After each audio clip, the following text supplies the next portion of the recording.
Buried, not once but twice, half exposed, half hidden.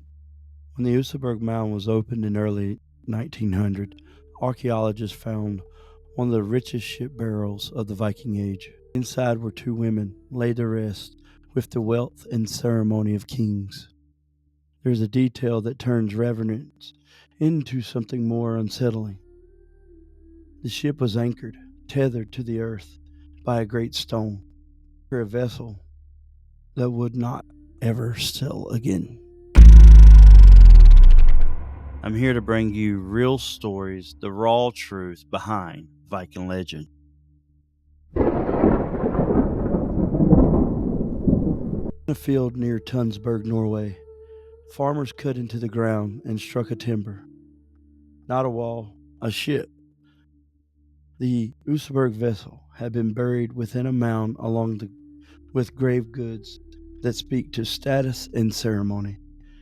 They were carved sleighs, a wagon, textiles, tapestries, beds, and household gear, offerings, and the remains of animals.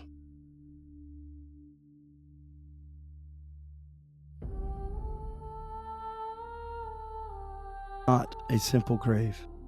It was performance of power.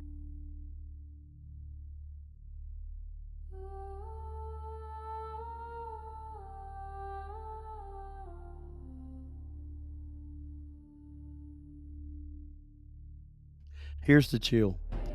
Before the ship was fully mounted, it appears the burial sat between states for a time, half in, half out of the earth. Not quite hidden, not yet sealed. That staging has sparked debate. Was it ritual display, a way to show the community the power invested in these women? Was it practical phase of construction? Or was it meant to hold the dead in a threshold, neither gone nor fully contained?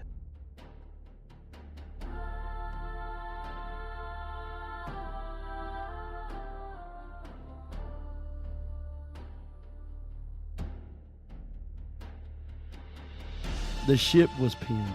A massive boulder anchor was found with the grave goods, and evidence suggests that the vessel was held fast.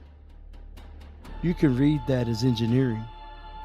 Keep the hull steady, prevent collapse. There's another read, and it's older than iron and oak. The anchor was a symbol, a binding power, a promise that those inside would not drift, a rule set on the boundary between the living and the dead.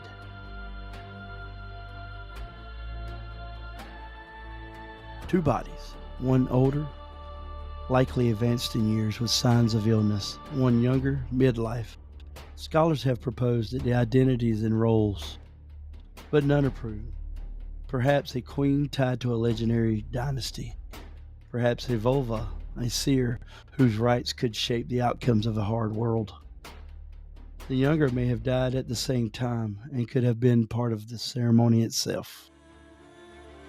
These are working theories based on bones, artifacts, and text. What is certain is the respect shown in death. The Usaberg ship is not a war machine. It's a ritual instrument, light and beautiful, carved with living patterns. Think of the hull as a spine that carries a person from one state to another. The decision to set the spine half in the ground and the choice to anchor it turns the ship into a statement. Here's the crossing held in place. Here's passage that will happen on our terms.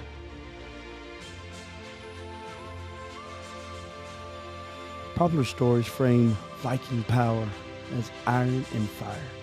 Usaberg Barrow corrects this record. Power could also be ritual, lineage, and the authority of women whose names are lost. The cost of this grave is staggering. The labor, the artistry, the animals, and the goods given up.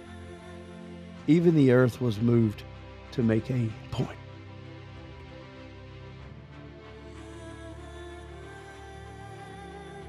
whoever they were, the message is clear.